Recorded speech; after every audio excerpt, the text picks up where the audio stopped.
We lost a lot of good players, and we have a lot of good players to replace them with. That's something that is really important that Kirby Smart talked about as the Dogs get ready for the 2022 season, which is we are within 30 days of Georgia and Oregon starting the 2022 season. This game will be one of the most anticipated games. It will not be the capper, which is the weekend capper, which is going to be Notre Dame or Ohio State. That will be a very intriguing game to watch and pay attention to. But this Georgia team is like Ohio State and Alabama, one of the favorites to win the national championship. And when I was at practice on Thursday, um, it does take a little getting used to not seeing the same guys out there that we've seen for a long period of time. I mean,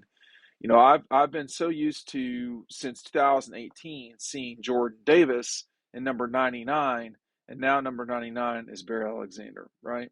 And he didn't play in the spring, and he doesn't look the same as Jordan Davis.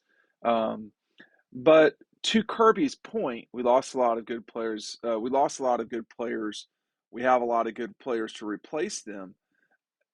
That's a really important statement, point, whatever you want to call it. You know, Jordan wasn't Jordan Davis until later in his career. And so that took development, that took Trey Scott and Kirby and Dan Lanning, etc., and Jordan getting where he had to go. This is not going to be something where Georgia just snaps its fingers and they are immediately a dominant defense again. It's just going to take time and development and patience in many ways. I mean, I think, Kirby says what he wants to say when he's up there. He's talking to his team, or whatever he's doing. But more often than not, he's correct. And one of the things he was talking about the other day is that when the guys make mistakes, it will be categorized that the players aren't as good. But the point is that many of these guys will have really not been in the positions they've been in before. Maybe they've seen, uh, you know, a particular look from the offense before, but have you been down? Are you up a touchdown trying to close a game out? If you've never been in had that feeling before, it of course can be tricky to try to can't be experienced without experiencing something. So a lot of these younger players will be in that position now. That's why the Oregon game is so important, is because it immediately gives them these so-called good players to replace them with. It gives them the ability to immediately feel what it's like to play in a big game. Georgia is only going to play so many situations where their fans are not outnumbering the other team, and that goes for semifinal championship, SEC championship. Georgia's going to usually outnumber the other side. So the Oregon game is a great example of not just the environment and atmosphere, but also fighting a good team that you're going to have to deal with. It's a great opportunity for this team. Playing not in Athens openers is really, say, becoming an ideal thing, if not has already become an ideal thing. And we've seen that a lot from Kirby.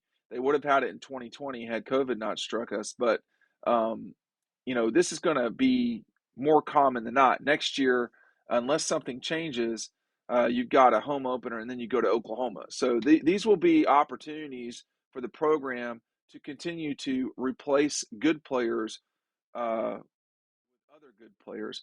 Make sure you're picking up DAWGSTRUCTION. I don't have the book here with me, the magazine. I do not have a copy of the magazine with me currently. I have some books, I just don't have them with me, which is kind of getting to my point where people are really buying them right now. So you will, I do not want you getting to a situation where you miss out on the season preview. If you get DAWGSTRUCTION today, you will get the season preview included. If you do not want DAWGSTRUCTION, you just want the season preview, there's two ways to get it. Number one, the easiest way is to get it down below. Number two, go to Red Zone in Athens on Clayton, and they've got about 10 or 12 copies left, so I've got to replenish them as well. So the problem is the people are buying them, and so I will not be redoing the magazine, as I've said many times. That is that when those are gone, they're gone. Um, there was one guy that I noticed, um, but you also have the inside linebackers who have been around for a little bit. That's going to be one spot where you're replacing some serious production, some serious speed.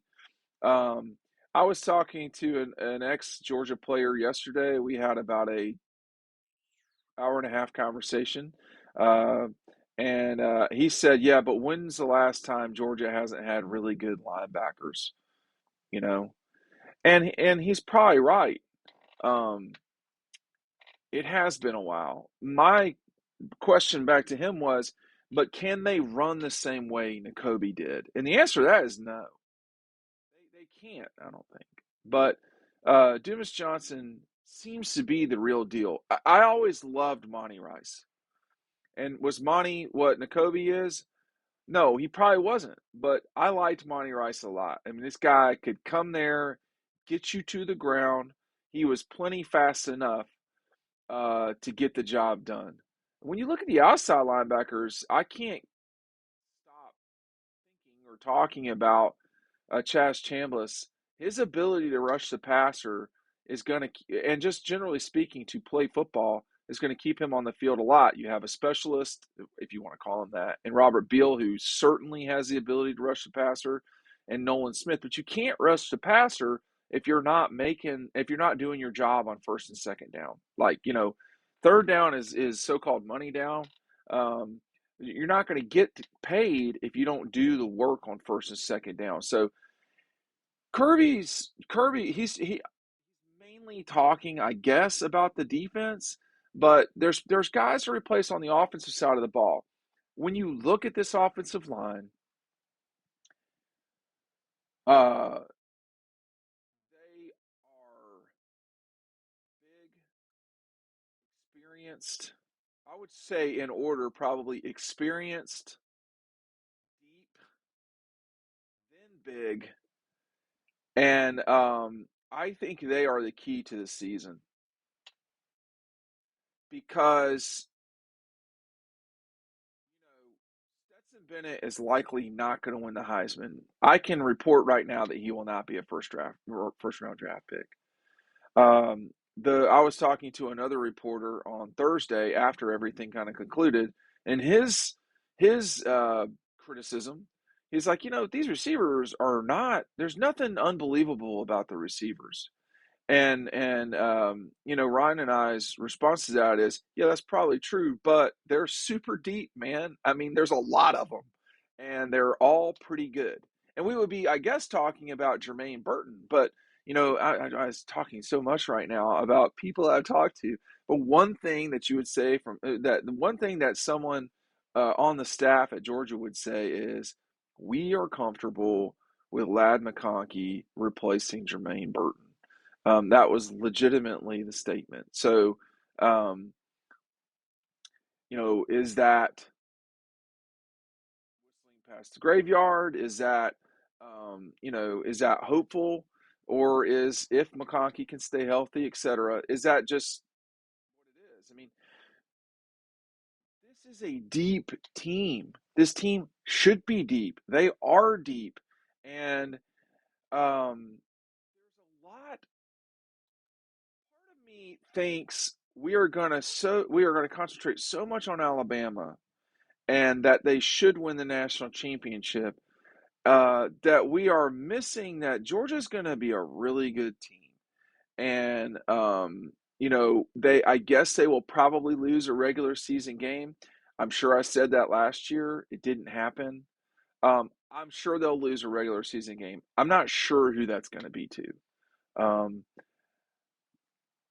I also think that with what Kirby said there, again, when you are recruiting at the level that Georgia has, and you bring in Mikal Williams or somebody like that, that was a 5-star guy. But to me, the other day, he just kind of blended in. You couldn't tell he was special, and maybe he won't be. I mean, we don't know, right? I mean, we these guys got to prove it when the silver britches are on. But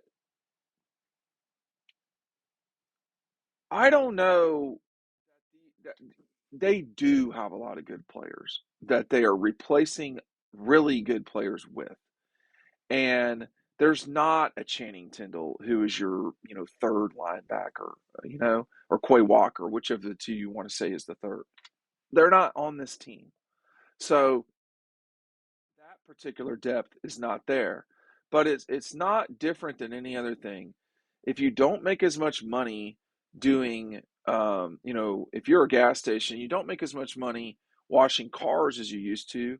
You can make more money inside on convenience or on gas, or there's different ways to get to where you want to be. And for Georgia, no, they don't have the best trio of linebackers in America anymore.